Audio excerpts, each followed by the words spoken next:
अस्सलामु अलैकुम वरहमतुल्लाहि वबरकातुहू नहमदुहु व नसल्ली अला रसूलिल करीम अम्मा बाद।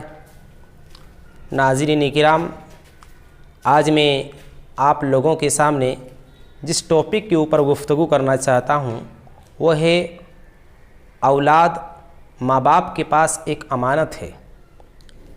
इसलिए हमें चाहिए कि अपनी बेटी की, अपने बेटे की और अपनी औलाद की इस तरीके से तरबियत करें कि गोया कि वो मरने के बाद, गोया कि वो हमारे मरने के बाद, माँ बाप के मरने के बाद भी वो औलाद हमारे लिए दुआ करे। इसलिए हर माँ बाप को कोशिश करनी चाहिए, हर माँ बाप को जिद्दोजहद करनी चाहिए कि अपने बेटे को, अपनी बेटी को मरने से पहले नेक बना करके जाएं। और जानते हैं, अगर आप अपने बेटे को, अपनी बेटी को नेक बना करके जाएंगे, साहले बना करके जाएंगे, तो ये बेटा और ये बेटी आपके मरने के बाद दुआ करेंगे तो इस दुआ का सवाब आपको पहुंचेगा। क्यों? इसलिए कि अल्लाह के रसूल सल्लल्लाहु अलैहि वसल्लम की हदीस है जो सही मुस्लिम की रिवायत है। अल्लाह के नबी सल्लल्लाहु अलैहि वसल्लम बयान फरमाते हैं, इज़ा मातल इंसानु इनक़तअ अन्हु अमलुहु इल्ला मिन सलास सदक़तिन जारिया औ इल्मिन युंतफ़अु बिही औ वलदिन सालिन यदउ लहू।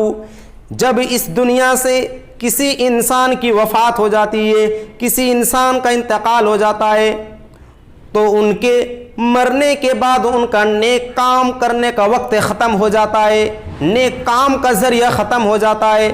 लेकिन अल्लाह के नबी सल्लल्लाहु अलैहि वसल्लम ने तीन चीज़ के बारे में बयान फरमाया कि तीन ऐसी चीज़ें हैं जो इंसान के मरने के बाद भी पहुंचती है। वो तीन चीज़ें क्या है? अल्लाह के नबी ने बयान फरमाया, सदक़तिन जारिया। अगर कोई आदमी मरने से पहले किसी जगह पर कुआं खुदवा दिया, किसी जगह पर उन्होंने अल्लाह के लिए मस्जिद बना दी, कहीं पर अगर उन्होंने मदरसे कायम कर दिया, तो मरने के बाद भी उनको इसका सवाब पहुंचता रहेगा। दूसरी चीज़ अल्लाह के नबी ने बयान फरमाई, औ इल्मिन युंतफ़अु बिही। ऐसा इल्म जो मरने से पहले छोड़ करके गया था, जिस इल्म से लोगों को फ़ायदा पहुंचाते, जिस इल्म से लोग फ़ायदा उठाते होंगे। यानी इमाम बुखारी, इमाम मुस्लिम को ले लीजिए, इमाम बुखारी रहमतुल्लाह अलैह ने कितने साल पहले बुखारी लिखी है, लेकिन आज भी दुनिया के अक्सर हिस्सों में, अक्सर मदरसों में आज बुखारी की हदीस पढ़ी जाती है, क़ाल अल्लाह क़ाल रसूल की तालीम दी जा रही है, लेकिन आज भी बुखारी के पढ़ने वाले मौजूद हैं। तो जब तक लोग बुखारी को पढ़ते रहेंगे, जब तक लोग मुस्लिम को पढ़ते रहेंगे, उस वक्त तक इमाम बुखारी को भी और इमाम मुस्लिम को भी सवाब पहुंचते रहेगा।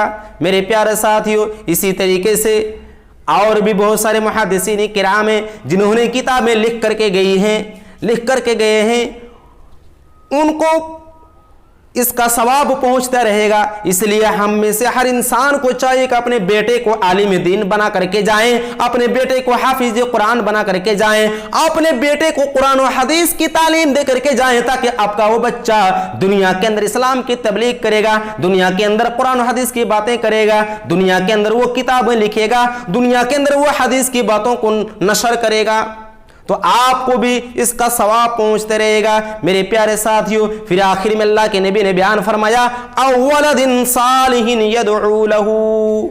अगर कोई आदमी ऐसी औलाद छोड़ करके गया है जो नेक हो, जो सालेह हो, जो नमाज पढ़ने वाला हो, जो नमाज की पाबंदी करने वाला हो, अपने मरने से पहले अपने बेटे को नेक बना करके गया हो, तो मरने के बाद भी अगर वो बेटा, वो बेटी अगर अल्लाह के सामने या अल्लाह के सामने दुआ करे, अल्लाह से फरियाद करे, अल्लाह के सामने आकर के अपने वालिद के लिए, अपने माँ बाप के लिए इस्तिगफार करे तो इस इस्तिगफार का सवाब और इस दुआ का सवाब मरने वाले को पहुंचता रहेगा। इसलिए मेरे प्यारे साथियों, हम में से हर इंसान को चाहिए कि, और हम में से हर माँ बाप को चाहिए कि अपनी औलाद को नेक बना करके जाएं, अपनी औलाद को सालेह बना करके जाएं, अपनी औलाद को नेक बना करके जाएं, ताकि हमारे लिए ये सदका का जरिया बन सके। मेरे प्यारे साथियों, आखिर में अल्लाह रब्बुल आलमीन से यही दुआ है कि अल्लाह हम तमाम मुसलमानों को अपनी औलाद की फिक्र करने की, अपनी औलाद की सही तरबियत करने की और अपनी औलाद को जहन्नम की आग से बचाने की और अपनी औलाद को नेक बनाने की तौफीक इनात फरमाए। व मा अलैना इल्लल बलाग। अस्सलामु अलैकुम व रहमतुल्लाहि व बरकातुहू।